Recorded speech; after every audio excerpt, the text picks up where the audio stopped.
एकादशी पर मरने वालों को स्वर्ग तो मिलता है, लेकिन भोजन का एक भी दाना क्यों नहीं मिलता? क्यों रहनी पड़ती है आत्मा को भूखी? इंदिरा एकादशी का व्रत 28 सितंबर को रखा जाएगा। इस दिन भगवान विष्णु की विधि विधान से पूजा की जाती है और पितरों के नाम, श्राद्ध व दान का विशेष महत्व होता है। एकादशी के अवसर पर आज हम आपको बताएंगे कि आखिर एकादशी के दिन स्वर्ग पहुंचने वाली आत्मा को भूखे रहने का कारण क्या है।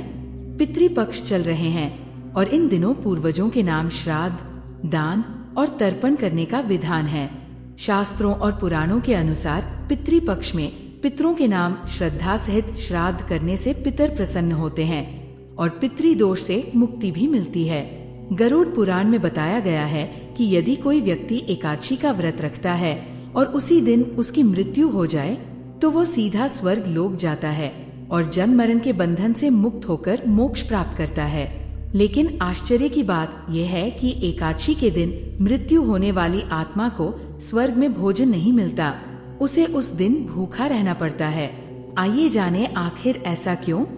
परिजनों के बीच भटकती है आत्मा। गरुड़ पुराण और अन्य ग्रंथों के अनुसार जब किसी व्यक्ति की मृत्यु होती है तब यमदूत उसकी आत्मा को यमलोक लेकर जाते हैं। वहाँ उसके कर्मों का लेखा जोखा होता है। इसके बाद लगभग 24 घंटे बाद आत्मा को घर वापस छोड़ दिया जाता है ताकि वह अपने परिजनों को देख सके। लेकिन यमदूतों की पकड़ में बंधे होने के कारण आत्मा अपने परिजनों को पुकारते हुए भी वे आवाज नहीं पहुंचा पाती। जब वह अपने परिजनों को रोते बिलखते देखती है तो फिर से अपने पुराने शरीर में प्रवेश करने की कोशिश करती है, लेकिन बंधन के कारण वो ऐसा नहीं कर पाती। और इसी बीच एकादशी का समय भी आ जाता है। एकादशी के दिन आत्मा को क्यों रहना पड़ता है भूखा? जो व्यक्ति एकादशी के दिन मरता है वो सीधे स्वर्ग लोक में पहुंचता है, लेकिन उस दिन उसे भोजन नहीं मिलता, क्योंकि गरुड़ पुराण के अनुसार एकादशी के दिन स्वर्ग समेत सभी लोकों में भंडारा बंद रहता है। इस दिन कोई भी देवता, कोई भी प्राणी भोजन ग्रहण नहीं करता। सबके लिए व्रत का ही नियम होता है।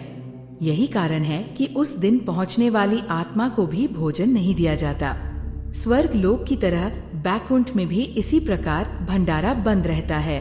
भगवान विष्णु, माता लक्ष्मी और बैकुंठ में रहने वाले सभी देव एकादशी का व्रत रखते हैं। इसी वजह से उस दिन कोई भोजन उपलब्ध नहीं होता। इंदिरा एकादशी का महत्व। पितृपक्ष में आने वाली एकादशी को इंदिरा एकादशी कहा जाता है। इस दिन उपवास करना चाहिए और भगवान विष्णु व माता लक्ष्मी की पूजा करनी चाहिए। साथ साथ पितरों के नाम दान और श्राद्ध करने का विशेष महत्व है। इसे करने से भगवान विष्णु का आशीर्वाद मिलता है, पितर प्रसन्न होते हैं, 7 पीढ़ियों तक के पितर तृप्त होते हैं, घर में सुख, शांति और समृद्धि बनी रहती है। जन्म मरण से मुक्ति कैसे मिलती है? गीता में बताया गया है, महीने के 30 दिन चंद्रमा के बढ़ने घटने के अनुसार 15 से 15 दिन के 2 पक्षों में बंटे होते हैं। चंद्रमा के बढ़ने के समय को शुक्ल पक्ष और घटने पर कृष्ण पक्ष कहा जाता है।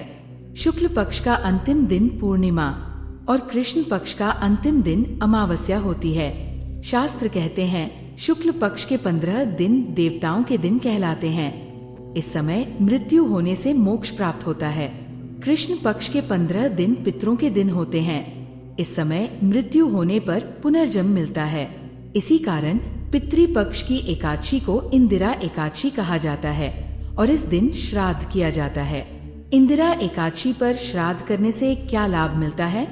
पितर मोक्ष पाते हैं, 7 पीढ़ियों तक पूर्वज तृप्त होते हैं, घर में सुख शांति बढ़ती है, दिवंगत आत्माओं को शांति मिलती है, रुके हुए कार्य पूरे होते हैं, जीवन के संकट दूर होते हैं। इस दिन ब्राह्मण भोजन कराया जाता है।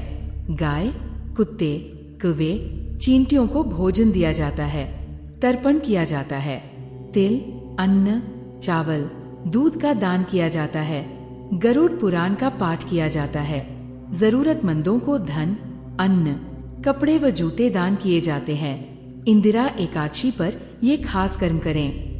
एकादशी तिथि का श्राद्ध करने से पितरों को अधोगति से मुक्ति मिलती है, पापों का नाश होता है, भगवान विष्णु प्रसन्न होते हैं। ऋषि मुनियों का आशीर्वाद मिलता है, सभी बाधाएं दूर होती है। इस दिन भगवान शालिग्राम की पूजा अवश्य करें, देवताओं को अग्निग्रास दें और पीपल के नीचे अन्न जल रखने से दोगुना फल मिलता है। अश्विन कृष्ण एकादशी का श्राद्ध करने वाला व्यक्ति निरंतर ऐश्वर्य प्राप्त करता है। एकादशी का व्रत रखने और सही विधि से श्राद्ध करने से व्यक्ति जन्म मरण के बंधन से मुक्त होता है और पितर भी आनंदित होते हैं। जय श्री कृष्ण। दोस्तों, आपको ये जानकारी कैसी लगी? कमेंट करके जरूर बताएं। वीडियो पसंद आया हो तो लाइक करें और ऐसी ही और भी अद्भुत कहानियां सुनने के लिए चैनल को सब्सक्राइब करें। धन्यवाद।